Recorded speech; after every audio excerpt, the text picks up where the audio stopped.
चढ़ावा चोरी विवाद के बीच सीएम योगी आदित्यनाथ का पहला बयान आया है। एसआईटी जांच से दूध का दूध, पानी का पानी, सीएम योगी ने बयान दिया है। ये पहला बयान है, पहला रिएक्शन है इस पूरे मामले पर योगी आदित्यनाथ का। सीएम का अयोध्या धाम को बदनाम ना करे, ये सीएम ने कहा। दोषी कोई भी हो बचेगा नहीं, 15 दिन का इंतजार करिए, सब साफ हो जाएगा। मेरी अपील होगी सभी राम भक्तों से,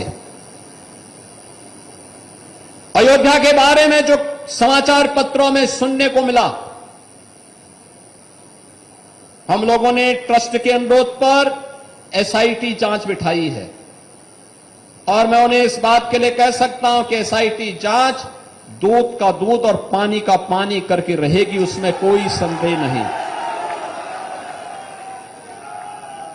लेकिन मैं सभी से इस बारे में अनुरोध करूंगा, सभी पक्षों से कहूंगा कि कोई भी ऐसी अनर्गल टिप्पणी और बातें न हो जो राम भक्तों की भावनाओं को आहत करती हो, राम भक्तों की भावनाओं को आहत करती हो। अगर किसी के पास कोई डॉक्यूमेंट्री प्रूफ है, वे कृपया एसआईटी को उपलब्ध करवा दें, एसआईटी को दे दें, एसआईटी जांच करके देगी। और राम भक्तों से भी मैं कहना चाहूंगा, राम भक्तों से मेरी विनम्र अपील होगी, प्रभु राम ने हमें मर्यादा का पाठ पढ़ाया है, मर्यादित रहने का आचरण दिया है। हम उस मर्यादा का पालन करते हुए हमने 500 वर्षों तक, हम लोगों के पूर्वजों ने 500 वर्षों तक प्रभु राम के स्थान को लेने के लिए संघर्ष किया है। 500 वर्षों तक मर्यादित रहते हुए हमने संघर्ष किया है। 15 दिन और देख लें, इंतजार कर लो, चिंता मत करो।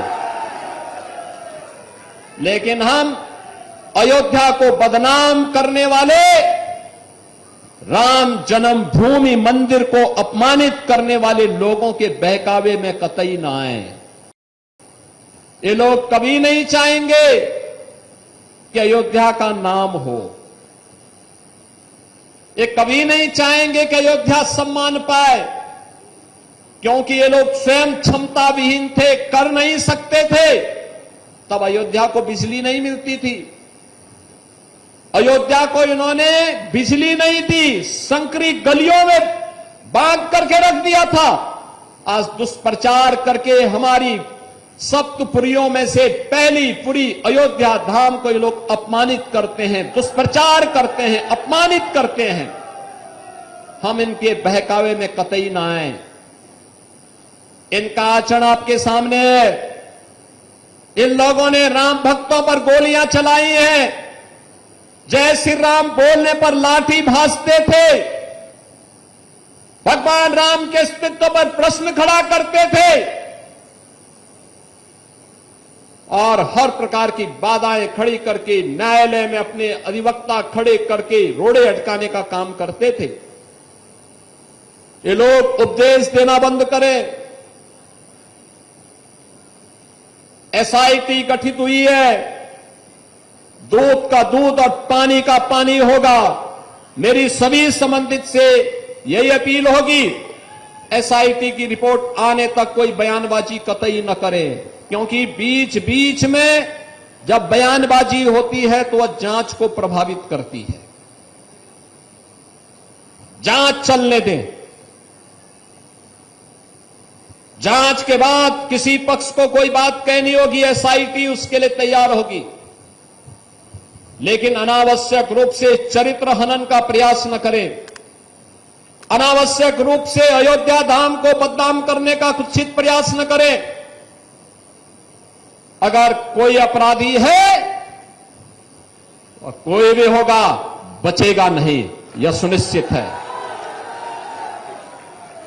ये लोग क्या हमें बताएंगे, जो लोग राम भक्तों को अपमानित करते थे और जो प्रदेश के कुख्यात माफियाओं के कब्र पे जाकर के फातिया पढ़ते थे, ये लोग आज राम भक्ति का उपदेश हमें देने चले हैं। हम इन लोगों के बहकावे में ना आए। मेरी आप सबसे ये अपील है। आज के इस अवसर पर मैं बधाई दूंगा रुधौली के अपने विधायक श्री रामचंद्र यादव जी को और उनकी पूरी टीम को। अयोध्या का विकास तब हो पाया जब हमारे जनप्रतिनिधि सक्रिय थे, लगातार सहयोग किए, प्रशासन के साथ मिलकर के टीम भावना के साथ आगे बढ़े। परिणाम हम सबके सामने आया। आज अयोध्या एक नई अयोध्या के रूप में दुनिया को आकर्षित कर रही है और यही तो विपक्ष को अच्छा नहीं लग रहा है। अयोध्या सोलर नगरी बन गई है, सोलर सिटी बन गई है। अयोध्या की 4 लेन इनको अच्छी नहीं लगती। महर्षि वाल्मीकि के नाम पर इंटरनेशनल एयरपोर्ट इनको अच्छा नहीं लगता। तो ये पहली प्रतिक्रिया, पहला बयान है इस पूरे मामले के सामने आने के बाद। अभिजीत ठाकुर हमारे साथ, हमारे संवाददाता जुड़ चुके हैं। अभिजीत, सीधे सीधे 3 मैसेजेस दिखाई दे रहे हैं। एक तो ये कि इस पूरे मामले की पारदर्शी तरीके से जांच की जाएगी।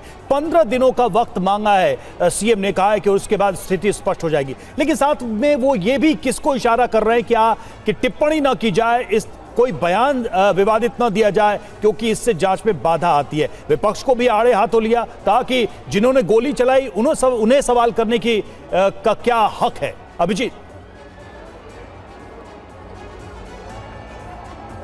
जी, निश्चित तौर पर अगर हम मुख्यमंत्री के बयान को देखें तो उन्होंने एक आश्वासन राम भक्तों को दिया, जो कि तमाम तरह के कयास लगाए जा रहे हैं उसके ऊपर कि 15 दिन में दूध का दूध पानी का पानी हो जाएगा। चूंकि एसआईटी को अपनी फाइनल रिपोर्ट 15 दिन में देनी है और प्राथमिक रिपोर्ट 7 दिनों में देनी है और 5वां दिन आज एसआईटी की जांच का चल रहा है, तो एक तरीके से आश्वासन। दूसरी बात, विपक्ष लगातार इस मामले को लेकर हमलावर है। ट्रस्ट के ऊपर सवाल उठाए जा रहे हैं और सरकार के ऊपर भी सवाल उठाए जा रहे हैं, क्योंकि ट्रस्ट का गठन जो है वो सरकार के द्वारा ही किया गया था। तो उस पर लेकर जो विपक्ष लगातार हमलावर था उनको भी जवाब देने का काम किया है और कहीं ना कहीं उनके ऊपर पलटवार करने का काम मुख्यमंत्री ने किया यहाँ पर अपने बयानों के जरिए। और इसके बाद जब से यह प्रकरण सामने आया है तब से लगातार बयान सामने आ रहे थे। अयोध्या में भी साधु संतों की तरफ से भी या फिर ट्रस्ट से जुड़े हुए पुराने कुछ सदस्यों की तरफ से, पदाधिकारियों की तरफ से भी कई बयान सामने आए, जिसके बाद कई तरह की खबरें और सोशल मीडिया पर भी कई तरह की जो बातें हैं वो फैली। और उसको लेकर उन्होंने कहा है कि जब तक जांच चल रही है, यानी कि जांच पूरी ना हो जाती है, तब तक इस पर कोई बयानबाजी किसी तरह की ना की जाए।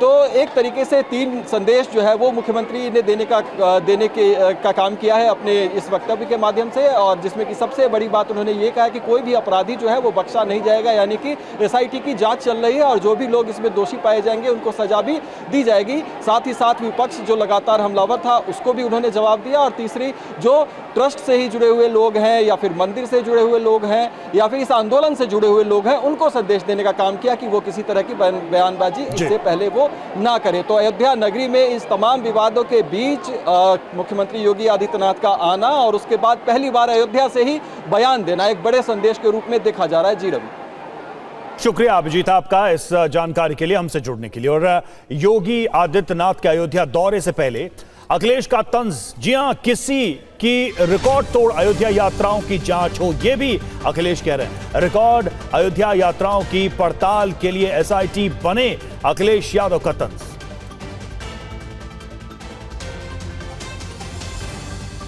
तो देखिए, अयोध्या दौरे से पहले ही ये एक्स पोस्ट किया है, ये पोस्ट किया है और सोशल मीडिया पर एक तरीके से तंज किया है अखिलेश यादव ने और कहा है कि रिकॉर्ड अयोध्या यात्राओं के लिए भी एसआईटी जांच। और चढ़ावा चोरी पर सूत्रों का बड़ा दावा, प्राण प्रतिष्ठा से पहले से हो रही थी चोरी, करोड़ों रुपए तक पहुंच सकती है चोरी की रकम, हर रोज 2 से 4 लाख रुपए तक की चोरी। बाद में रकम कई गुना बढ़ गई, ये दावा भी अब किया जा रहा है।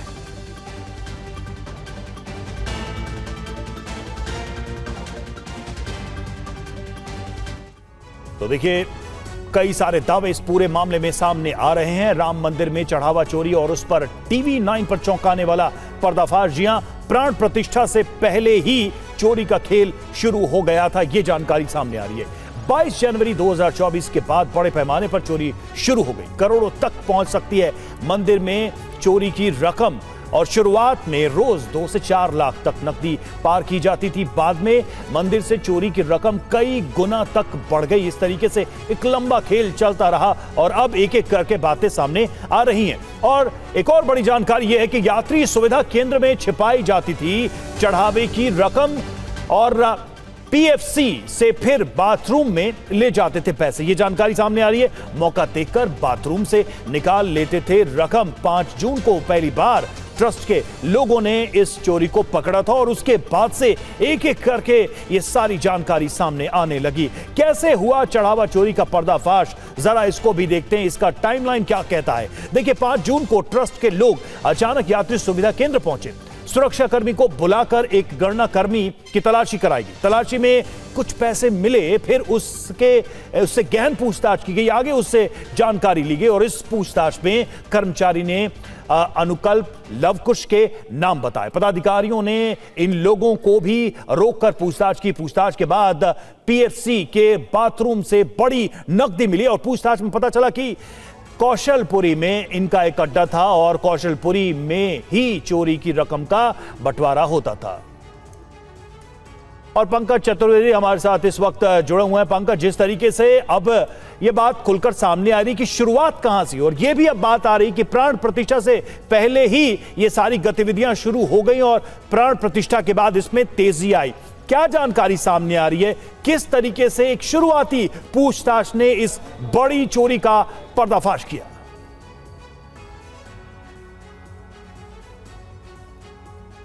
देखिए, जो मंदिर निर्माण ट्रस्ट के अध्यक्ष हैं निपेंद्र मिश्रा ने इस बात को भी कहा है कि ये 3-4 सालों से चीज़ें चल रही थी और इसके बाद जांच में कई सारी चीज़ें निकल करके आ रही है कि पहले से ऐसी चीज़ें चल रही थी। जिस तरीके से जो चढ़ावा था या जो दान का पैसा आ रहा था, कई सारे जो बीएफपी या भी बजरंग दल के से जुड़े पुराने लोग हैं उन्होंने भी आरोप लगाया था और इस पूरे मामले का धीरे धीरे उसके बाद खुलासा शुरू होना। दरअसल इस पूरे जो दान का पैसा आता था, जब इसकी गिनती शुरू हुई तो कुछ चीज़ें ऐसी संदिग्ध लगी ट्रस्ट को। उसके बाद कुछ कर्मचारियों पे शक हुआ, पूछताछ हुई तो चीज़ें लगातार खुलती चली गई। ये मामला अखिलेश यादव के संज्ञान में आया, जो लोकल यूनिट सपा की है, उन्होंने बताया। उसके बाद जब अखिलेश ने ट्वीट किया उसके बाद ट्रस्ट भी सक्रिय हुआ। ट्रस्ट के जो महासचिव हैं चंपत राय का बयान है, हालांकि उस समय उन्होंने इस बात का खंडन किया, लेकिन जांच का दायरा बढ़ता चला गया। पीएमओ से लेकर के मुख्यमंत्री कार्यालय यूपी का सक्रिय हुआ। उसके बाद पूरे मामले की जांच के लिए एसआईटी का गठन किया गया। ट्रस्ट लेवल पे भी मामले की जांच चल रही है। तो कुल मिलाकर के लंबे समय से चल रहा था, लंबे पैसे की हेराफेरी है। और इसमें खास बात यह कि जो 3 प्रभावशाली व्यक्ति का नाम निकल के आ रहा है जो ट्रस्ट में काफी सक्रिय थे, गोपाल राव या चंपत राव, इसके अलावा अनिल मिश्रा जिनका पैसा गिनने का काम था। जो चंपत राय हैं वो ट्रस्ट के महासचिव हैं। जब भी कोई गणमान्य या वीवीआईपी लोग जाते थे तो चंपत राय मौजूद रहते थे, यानी कुल मिलाकर के वहाँ चंपत राय की चलती थी और गोपाल राव की एंट्री हुई। तो इन तीनों के जो करीबी लोगों की नियुक्ति होती चली गई। आउटसोर्स के जरिए जो कर्मचारी लगाए गए, जो पैसा का काम बैंक का गिनने का था, ट्रस्ट के कहने पे वहाँ पे कर्मचारियों की नियुक्ति हुई। तो बहुत सारे ऐसी शिकायतें आई शुरुआती जांच में निकल करके, जो चीज़ें निकल करके आ रही कि ट्रस्ट के इन सदस्यों की वहाँ खूब चलती थी, मनमर्जी होती थी। उसके बाद चीज़ें निकल के आई कि लंबे समय से जो दान का चढ़ावा का पैसा था उसमें चोरी होती थी। बिल्कुल, और सबसे हैरान करने वाली बात यही है पंकज की जब शुरुआत में ही इस तरह के संकेत मिल गए थे और एक आंतरिक जांच में ही ये बात पकड़ी गई थी, तो इस विषय को वहीं पर रोका क्यों नहीं गया? इस बात को सामने क्यों नहीं लाया गया और इतना वक्त कैसे लग गया तब जबकि ये चोरी इतनी बड़ी हो गई, इतना व्यापक रूप ले लिया? शुक्रिया पंकज आपका हमसे जुड़ने के लिए। और अब आपको बताते हैं कि राम मंदिर में चढ़ावा चोरी पर मंदिर निर्माण समिति अध्यक्ष नृपेंद्र मिश्रा ने TV9 से बातचीत में क्या कहा। जहां काउंटिंग होती थी इसकी, वहां भी लोग निगरानी के लिए थे। अगर 2 लोग गिन रहे थे तो उनमें एक खड़ा होकर निगरानी भी करता था। सीसीटीवी अपनी जगह लगे हुए हैं। कहते हैं कि 12 करोड़ रुपए के आसपास तो 6 महीने में केवल इसी सिक्योरिटी अरेंजमेंट के लिए और खर्च किए गए हैं। इसके बावजूद गुंजाइश रह गई सर? सीसीटीवी लगे हैं पूरे परिसर में, करीब 800 हैं। कंट्रोल रूम है, पुलिस देखती है, रन करती है, पुलिस जिम्मेदार है इसके लिए, सीसीटीवी के कंट्रोल को देखने के लिए। लेकिन मैं ये नहीं समझता कि सीसीटीवी का सही उपयोग हुआ है। जो निगरानी की व्यवस्था थी केवल काउंटिंग में नहीं, पूरे मंदिर परिसर में जो निगरानी की व्यवस्था है वह या तो है नहीं, और यदि है तो बहुत लचर है। तो इस पूरे मामले में कई गंभीर सवाल हैं जिनका उत्तर अभी आना बाकी है, लेकिन मुख्यमंत्री ने आश्वासन दिया है कि एसआईटी की जांच में दूध का दूध पानी का पानी साफ हो जाएगा। आगे बढ़ते हैं, बात करते हैं नीट री एग्जाम की। नीट री एग्जाम को लेकर दिशा निर्देश सामने आए हैं। क्या है वो दिशा निर्देश, आपको बता रहे हैं। मोबाइल और स्मार्ट वॉच जैसे उपकरण पर रोक लगा दी गई है। छात्रों को हल्के कपड़े पहनने की सलाह दी गई है। हिजाब, पगड़ी और धार्मिक प्रतीक पर रोक नहीं। पारदर्शी प्लास्टिक पाउच की इजाजत दी गई है। तो नीट री एग्जाम में छात्रों के लिए क्या क्या निर्देश हैं, जल्दी से उस पर एक नजर डालते हैं। देखिए, हल्के कपड़े पहनने की सलाह दी गई है छात्रों को, और फुल स्लीव ऊनी कपड़े पहन सकते हैं, यह भी कहा गया है। पारदर्शी पानी की बोतल ला सकते हैं, ट्रांसपेरेंट हो वो बोतल, उसी का इस्तेमाल किया जा सकता है। पारदर्शी प्लास्टिक पाउच में एडमिट कार्ड वो रख सकते हैं। धार्मिक प्रतीक, कलावा, पगड़ी, हिजाब की मनाही नहीं है, इसका इस्तेमाल हो सकता है। चप्पल या कम हील वाले फुटवेयर पहनने की भी सलाह दी गई है छात्रों को। और नीट री एग्जाम में किसकी इजाजत नहीं है, एक जल्दी से इस पर भी नजर डालते हैं। देखिए, सबसे पहले तो मोबाइल फोन की इजाजत नहीं है, स्मार्ट वॉच भी अलाउड नहीं है, ब्लूटूथ डिवाइस अलाउड नहीं है, ईयरफोन और कोई भी इलेक्ट्रॉनिक डिवाइस नहीं ले जाया जा सकता। बड़े बकल वाली बेल्ट हो, भारी आभूषण हो, ऊंची हील वाले जूते हो, इन सब की भी जांच की जाएगी। व्यापक निर्देश दिए गए हैं। शालिनी वाजपेयी, दबाव दिख रहा है जिस तरीके के, शालिनी वाजपेयी हमारे साथ जुड़ चुके हैं, हमारी संवाददाता। शालिनी, दबाव दिख रहा है जिस तरह पहले का अनुभव रहा, उसके बाद से एक एक चीज को लेकर ये गाइडलाइंस आई हैं। एक बार जल्दी से बताइए कि क्या क्या अलाउड है, क्या क्या नहीं अलाउड है, और इससे कितना फायदा या फर्क पड़ेगा इस री एग्जाम में। बिल्कुल रवि, मैं आपको बताऊं कि दिल्ली में ही अगर बात करें तो 97 परीक्षा केंद्र जो है वो बनाए गए हैं, और सभी जगहों पर सुरक्षा व्यवस्था भी जो है वो चाक चौबंद रहेगी। अर्धसैनिक बलों को भी लगाया गया है इस बार परीक्षा केंद्रों पर। उसके अलावा किस किस चीज़ की अनुमति नहीं होगी, तो इलेक्ट्रॉनिक डिवाइसेस जो हैं वो बिल्कुल भी नहीं ला सकते हैं आप। और ऐसा नहीं है कि बाकी चीज़ों पर पूरी तरह से प्रतिबंध लगाया गया, जैसे हाई हील भी अगर आप पहन के आते हैं तो वहाँ पर ये नहीं कि वापस कर देंगे, लेकिन कुछ समय ज़रूर लगेगा, क्योंकि सुरक्षा जाँच के लिए पूरी चीज़ों को उनका चेक किया जाएगा, उसमें समय लग सकता। और इस बार ये भी बात कही गई कि बायोमेट्रिक जो होगा, बायोमेट्रिक जो है परीक्षा के दौरान उसमें समय नहीं लगाएंगे। परीक्षा से पहले या परीक्षा से बाद का समय बायोमेट्रिक के लिए होगा। दो तरह से फेस रिकॉग्निशन और बायोमेट्रिक दो चेकिंग होगी छात्रों की, ताकि किसी भी तरह की कोई गड़बड़ी ना होने पाए। और उसके अलावा साफ साफ ये कहा गया है कि ट्रांसपेरेंट बॉटल, ट्रांसपेरेंट पैकेट लेके आएँ जिसमें आप अपना सामान रख सकते हैं। लेकिन कुछ भी ऐसी चीज़ जो संदिग्ध लगेगी, खासतौर पे मेटल की चीज़ें जो हैं उनको रोका गया। कहा गया है कि जो भारी भारी जो ज्वेलरी होती है वो पहनकर बिल्कुल मत आएँ। और खास तौर पर जो इस बार जो धार्मिक चीज़ें हैं, जो आपका कलावा है, पगड़ी है, उसके लिए कोई रोक नहीं है, लेकिन उसकी जांच के लिए थोड़ा समय से पहले पहुंचना होगा, ताकि ठीक से जो है तलाशी हो सके, ठीक से जांच हो सके, ताकि किसी भी तरह की कोई भी गड़बड़ी ना होने पाए। दूसरी बात, इस बार देख ही रहे हैं कि परीक्षा जो है वो पेपर पहुँचाने, क्वेश्चन पेपर पहुँचाने के लिए वायुसेना को लगाया गया है। उसके अलावा इस बार केंद्रीय अर्धसैनिक बलों को भी लगाया गया है कि उनकी भी सुरक्षा तैनात रहेगी। और उसके अलावा पुलिस तो हर जगह की होगी ही, तो इस बार जो है वो सिक्योरिटी बहुत ज़्यादा है, चाक चौबंद सुरक्षा की गई है परीक्षा केंद्र पर, ताकि किसी भी तरह की कोई गड़बड़ी ना हो। उसके अलावा अगर बात करूं तो उससे पहले मॉक ड्रिल भी होगी परीक्षा केंद्रों पर, कि परीक्षा केंद्रों पर कैमरे ठीक से चल रहे हैं कि नहीं, जैमर ठीक से चल रहा है कि नहीं, ये तमाम चीज़ों को सभी जगहों पर देखा जाएगा। इसके लिए कल भी एक मीटिंग बुलाई गई है एनटीए ऑफिस में 11 बजे,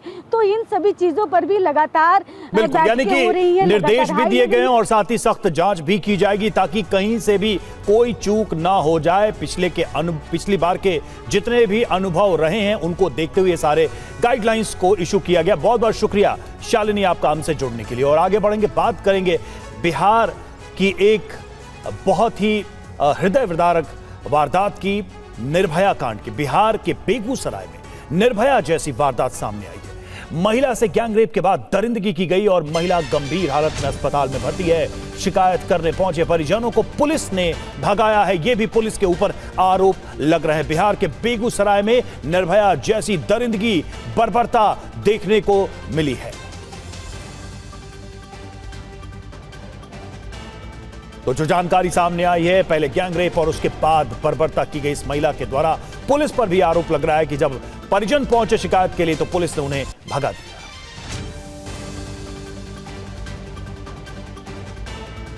तो देखिए, बिहार में निर्भया जैसी बर्बरता देखने को मिली है। बेगूसराय में ये वारदात हुई है और खबर क्या है ये आपको बता दें। बेगूसराय की खबर है। बेगूसराय में महिला से गैंगरेप और गैंगरेप के बाद महिला से दरिंदगी की गई। 11 जून की रात महिला से गैंगरेप और सुबह महिला को अस्पताल में भर्ती कराया गया। पीड़ित पक्ष का क्या दावा है इस पूरे मामले में, उस पर भी गौर करें तो वारदात के बाद थाने पहुंची पीड़िता और पीड़िता को पुलिस ने थाने से भगा दिया। 3 महीने पहले भी महिला से छेड़खानी हुई थी, तब भी महिला की पुलिस ने नहीं सुनी। पुलिस पर आक्रोश है, लोगों की नाराजगी है। घटना के बाद से सभी अभियुक्त फरार, पुलिस अभियुक्तों की तलाश में जुटी हुई है। तो पुलिस को लेकर भी कई सारे सवाल इस मामले में सामने आ रहे हैं। और देखिए, पीड़िता की शिकायत के बाद अस्पताल पहुंची पुलिस ने क्या कहा वो भी आपको सुनाते हैं।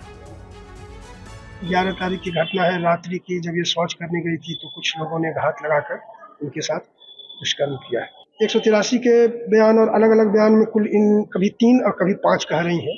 तो हम लोग तो गैंगरेप लेके चल रहे हैं इन एनी केस। इसमें हर बिंदु पे जांच करके जो भी अपराधी हैं उनको, सभी लोगों को तुरंत गिरफ्तार कर स्पीडी ट्रायल कराया जाएगा। जो अस्पताल के डीएस हैं उनको एक बोर्ड बनाने की ये कर रही है, मैंने सहमति दी है और कि उसका पुनः जांच करवा लें और जैसा भी वह रिपोर्ट आवेगा उसके बाद ही हम लोग कोई यहाँ से रिपोर्ट दे पाएंगे। और रुपेश हमारे साथ इस वक्त जुड़े हुए हैं, सीधे रुख करेंगे उनका। रुपेश, एक तो बर्बरता की गई और जिस तरीके से निर्भया कांड था ठीक वैसा ही ये मामला दिखाई देता, और दूसरी तरफ पुलिस इस पूरे मामले में काफी ढीली और लचर दिखाई देती है। देखिए, बिल्कुल बर्बरता और घृणित कर्म तो अपराधियों ने किया, लेकिन पिछले 8 दिनों में पूरा सिस्टम किस तरह से बेपर्द हुआ है जरा वो समझिए। एक तो सुरक्षा व्यवस्था, अपराधी आते हैं 4 से 5 की संख्या में नकाब पहने हुए और दरवाजे से एक महिला को उठाकर ले जाते हैं, सामूहिक दुष्कर्म करते हैं, उसके प्राइवेट पार्ट को ब्लेड से काटते हैं। उसके बाद से हॉस्पिटल स्वास्थ्य व्यवस्था कैसी है, पुलिस का रवैया कैसा है। स्वास्थ्य व्यवस्था में डॉक्टर ने कहा, जब दोबारा वो गई एक पीएचसी में तो उसे कहा गया, डॉक्टर ने कहा कि रेप हुआ है तो दर्द तो होगा ही। वो दोबारा गई थी और कहा कि बार बार उसमें अंदर दर्द हो रहा है। पुलिस ने एफआईआर नहीं लिया। पड़ोसियों के ऊपर आरोप था तो उसमें कोई कार्रवाई नहीं हुई।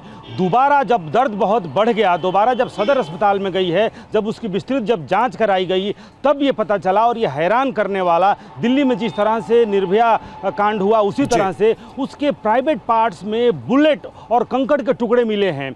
और इतनी बड़ी घटना हुई, इतनी बर्बरता हुई और घृणास्पद है ये पूरा मामला। और इस मामले में देखिए डॉक्टरों का रवैया क्या है, पुलिस का रवैया क्या है। पुलिस उसे थाने से भगा देती है, दोबारा आना पड़ता है, हॉस्पिटल में उसे दोबारा आना पड़ता है। और अब जाकर के परिजन बार बार ये कह रहे थे कि उसे परेशानी हो रही है, उसे दर्द हो रहा है, कुछ अंदर कुछ और गड़बड़ है। लेकिन उसके बाद से पहली बार ही जब डॉक्टरों को ये लगा कि उसके साथ सामूहिक दुष्कर्म हुआ है, उसी के साथ ही एसओपी बना हुआ है। थाने को सूचना दी जानी चाहिए था, 164 के तहत बयान होना चाहिए था, तमाम तरह के एसओपी वहाँ पर निर्धारित हैं। बावजूद इसके अस्पताल से लौटा दिया जाता है, दोबारा अस्पताल जाती है, फिर लौटा दिया जाता है, थाने में मामला दर्ज होता है, फिर वहाँ से वापस कर दिया जाता है।